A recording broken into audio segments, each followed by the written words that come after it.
The house stood at the end of Hollow Creek Road, shrouded in shadow and silence. Its once bright paint had faded to a dull grey, the colour of a stormy sky. Weeds choked the overgrown lawn, their tangled tendrils reaching towards the house as if trying to pull it back into the earth. Locals whispered tales of the old mansion, their voices hushed with fear. They said it was haunted, cursed by a tragic past. No one dared to approach the crumbling structure, let alone step inside. The house's windows, like vacant eyes, stared out blankly, reflecting the fading light of dusk. They seemed to hold secrets, dark and terrible, hidden behind their grimy panes. The wind moaned through the gaps in the rotting wood, creating a symphony of eerie sounds that sent shivers down the spines of anyone foolish enough to linger.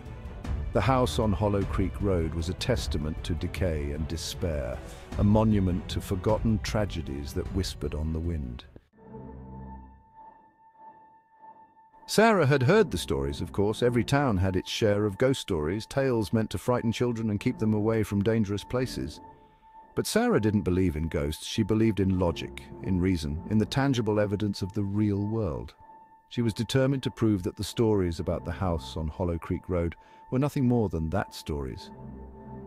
Armed with her trusty flashlight and a camera, Sarah approached the house.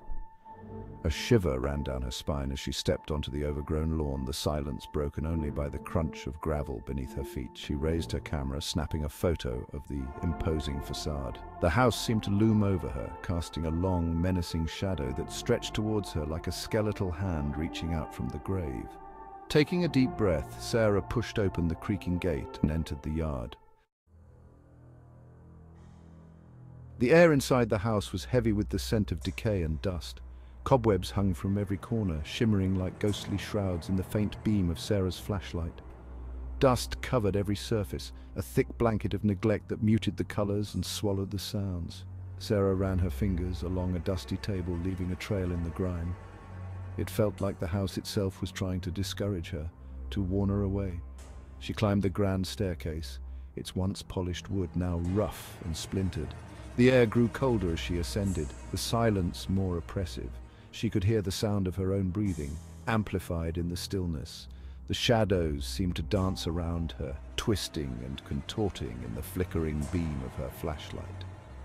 With each step, she felt a growing sense of unease, a prickling sensation on the back of her neck that whispered of unseen eyes watching her every move. The attic was a cavernous space, its darkness seemingly impenetrable. Sarah's flashlight beam cut through the gloom, illuminating motes of dust dancing in the stale air. She moved carefully, her heart pounding in her chest, avoiding the piles of debris scattered across the floor. It was then that she saw it, a mirror, leaning against the far wall. It was oddly out of place, its surface free of dust, its ornate frame gleaming faintly in the dim light.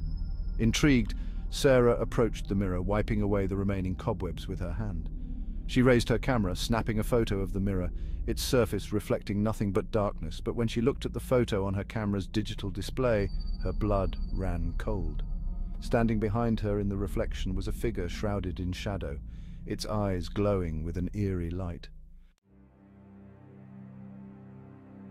Panic surged through Sarah's veins, cold and sharp. She stumbled back from the mirror, her heart pounding in her ears. She fumbled with her camera, snapping another photo, her hands trembling. The figure in the reflection was clearer this time, its features twisted in a grotesque mockery of a smile. Its eyes, burning like hot coals, seemed to bore into Sarah's very soul. Terror lent speed to her steps as she turned and fled. She didn't look back, didn't dare to see if the figure was following her. The darkness seemed to claw at her, the silence filled with the echoes of her own panicked breathing. She raced down the stairs, each creak of the rotten wood sounding like a whispered threat. Sarah burst out of the house and into the relative safety of the fading daylight, gasping for breath. She didn't stop running until she reached her car, the image of the figure in the mirror seared into her mind. The next morning, Sarah sat at her kitchen table, a cup of untouched coffee growing cold in front of her. She couldn't shake the feeling of dread that had settled over her like a shroud. The photos from the house lay scattered across the table, each one a chilling reminder of the horrors she had witnessed. She couldn't deny the evidence of her own eyes. The figure in the photos was real, its malevolence palpable even in the still images. She had tried to rationalize it, to explain it away as a trick of the light, a figment of her imagination. But deep down, she knew the truth. The house on Hollow Creek Road was haunted, just like the stories said. But who was the figure in the mirror, and what connection did it have to the house's tragic past? Sarah knew that she couldn't ignore what she had seen. She had to find answers, even if it meant confronting her own deepest fears. Driven by a mixture of fear and morbid curiosity, Sarah went to the local library. She spent hours poring over old newspapers and historical records, searching for any mention of the house on Hollow Creek Road. The musty smell of old paper filled her nostrils as she carefully turned the brittle pages, her fingers tracing the faded ink. It was like stepping back in time, each article and photograph a piece of a puzzle she was determined to solve. She discovered that the house had once belonged to a wealthy family, the Crawfords, who had lived there in the late 1800s. She found a photograph of the family, their faces frozen in time, their eyes staring out at her with an unsettling intensity. The patriarch, a stern-looking man with piercing blue eyes, seemed to regard her with suspicion. His wife, a beautiful woman with a sad smile, held a young girl with long dark hair. It was the girl who drew Sarah's attention. Her eyes, wide and full of a haunting sadness, seemed strangely familiar. As Sarah delved deeper into the Crawfords' history, she uncovered a tale of tragedy and despair. The young girl in the photograph, Emily Crawford, had died under mysterious circumstances at the age of 10. The newspapers of the time hinted at a dark secret, a scandal that had rocked the small town. Rumors of an accidental fall, a suicide, even murder swirled through the community like wildfire. But the truth remained elusive, buried beneath layers of speculation and hearsay.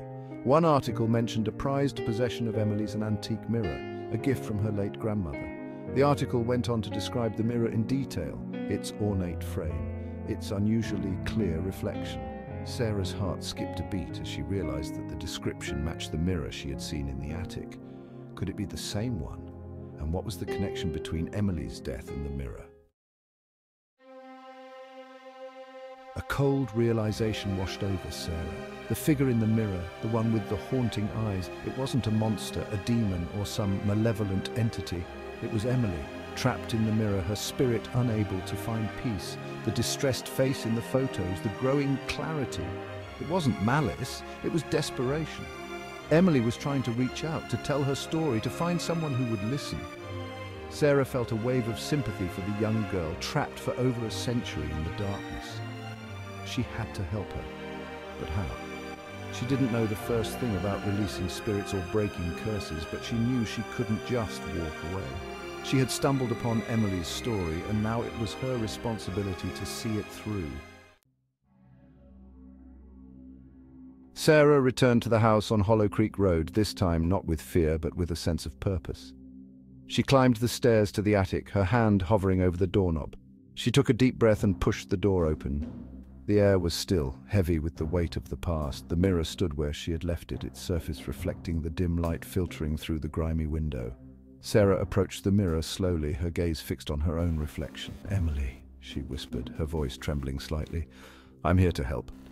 As she spoke, she felt a cold spot form in the air around her.